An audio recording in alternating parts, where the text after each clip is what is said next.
Code de 24 que je partageais avec vous et le palier numéro 4, je crois bien, c'est le palier 1, 2, 3, 4, le cinquième palier, ok, de notre montant. Ça, c'est le quatrième palier que j'ai partagé avec vous hier. Ça va jouer aujourd'hui, ok. Et ici, c'est le cinquième palier de notre montant, ok. Donc, on va partager la cote de 24 et à la fin, je vais donner le palier 5 de notre montant, ok. Donc, cette chaîne, on fait des montants, ça t'intéresse, tu t'abonnes pour la prochaine montant. Premier match de notre code de 24, pardon. Première Ligue, Burnley contre Manchester United. Alors, j'ai pris la victoire de Manchester United. La cote, elle est à 1,7, pardon, 1,69, c'est la même chose. Le président, le board de Manchester United, ils ont viré Amorim en journée aujourd'hui. Pour ceux qui ne savent pas, je suis mancunien et franchement, actuellement, ça gère vraiment mal de notre côté. Les dirigeants, ils prennent vraiment de mauvaises décisions. J'arrive pas à comprendre pourquoi on vire Amorim. Mais c'est comme ça, quand tu aimes un club, quand tu es avec une équipe, tu l'es jusqu'à la fin, ok. Donc on va prendre la victoire de Manchester United, mais encore une fois, c'est pas par sentiment, ok. C'est par les analyses que j'ai portées. Manchester United, ils sont 6e du championnat, ok, et Burnley, ces derniers temps, ils encaissent vraiment beaucoup de buts. Au début du championnat, je me disais qu'ils ont une bonne défense, mais je crois bien que c'est 33 buts encaissés cette saison. 39 buts plutôt, 39 buts encaissés cette saison, et Manchester United, je crois bien qu'ils ont environ de 20, 30 comme ça, ok, donc... en général, Burnley, ils ont une mauvaise défense comparé à Manchester United. Et United marque aussi beaucoup. Ok, Burnley, je crois bien qu'ils ont marqué que 20 buts cette saison. Donc, la victoire de Manchester United, franchement, ils vont dominer le match. Ils devraient gagner ce match, ok. Le deuxième match de notre coupon, Angleterre Premier League, Newcastle United contre Leeds United. J'ai juste pris l'option équipe 1 va gagner au moins une mi-temps. Donc, Newcastle devrait gagner soit la première mi-temps, soit la deuxième mi-temps, ou même les deux mi-temps. Là, ce qui nous intéresse, c'est qu'il gagne au moins une mi-temps, ok. La cote est la 1,36, j'ai pas besoin d'expliquer Newcastle. Tout le monde connaît Newcastle avec son attaque, ok. Anthony Gordon et les autres là, ok. Donc, ça devrait passer. Cette cote de 1,36 devrait passer. Et après, Leeds United, ils ont fait leur montée en Premier League, pardon. Ils ont une bonne équipe, mais face à Newcastle, franchement, à domicile. En plus, au St. James Park, si je prononce bien le nom, ça va être vraiment très bouillant et Newcastle devrait gagner à domicile dans le stade, ok. Prochain match, Manchester City contre Brighton. J'ai juste pris la victoire de Manchester City, ok. La cote est à 1,37. J'ai pris la victoire de Manchester City. Je vais pas trop vous expliquer pourquoi ils sont deuxième du championnat avec 42 points. Normalement, ils devaient avoir 40, non, ils ont 41 points si je crois bien. Normalement, ils devaient avoir 44 points. Ils devraient être derrière Arsenal avec que 4 points, pardon.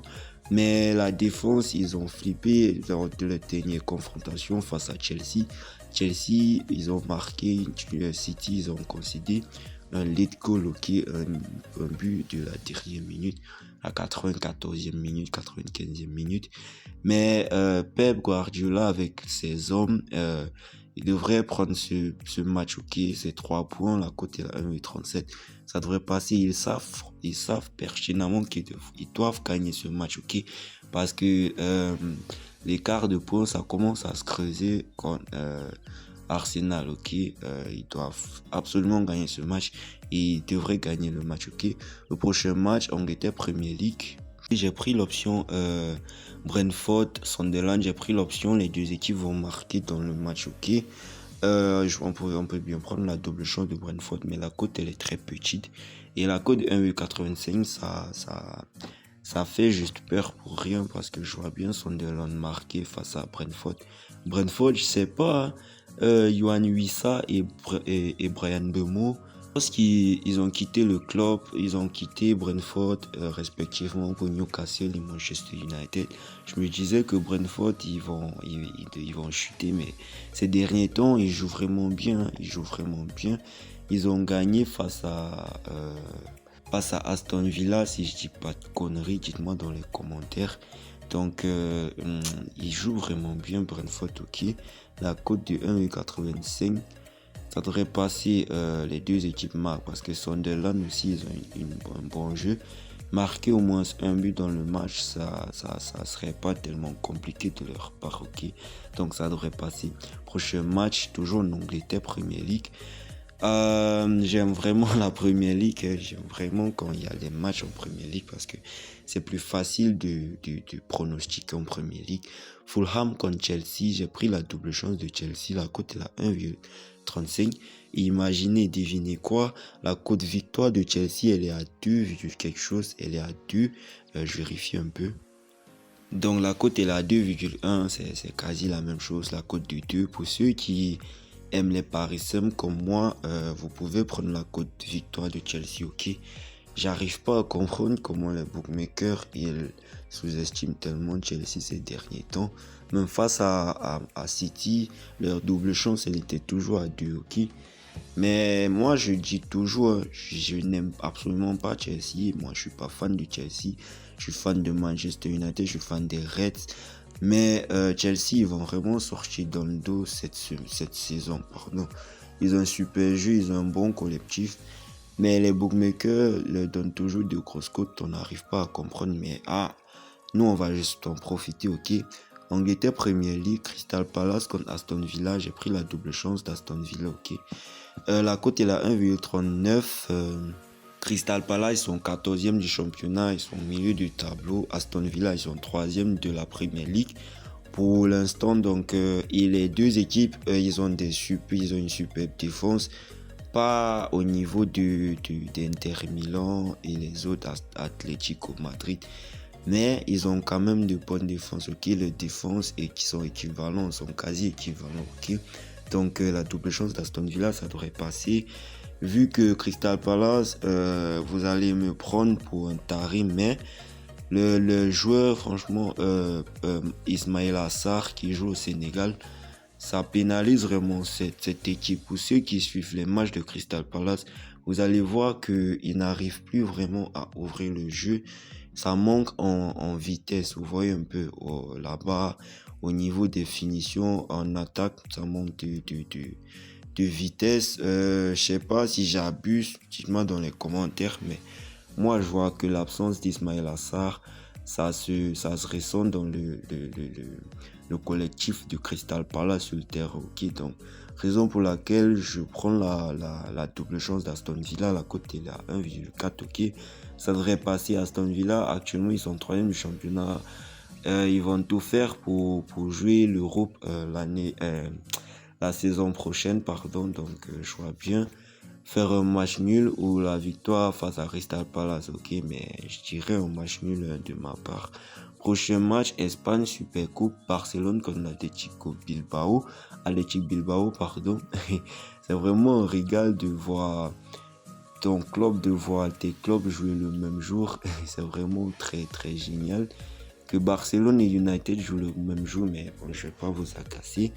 J'ai pris l'option la victoire de Barcelone avec plus d'un but et demi dans le match dans l'option combinée.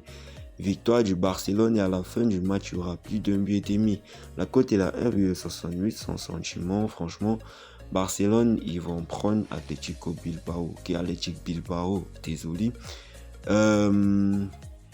Il est bien vrai que les matchs des coupes et puis le championnat, c'est complètement deux choses différentes, mais quand il s'agit du Barcelone, franchement, actuellement, ces dernières années, c'est pas ces dernières années, depuis l'année passée, on va dire ça comme ça, et puis quitter là-dessus. Depuis quelques temps, le Barça, eux, ils jouent vraiment une bonne possession de jeu, ils jouent vraiment bien et ils font des bonnes finitions. Okay, donc, je vois bien le Barcelone gagner. Encore une fois, les matchs de la coupe et du championnat, ce sont des matchs vraiment différents.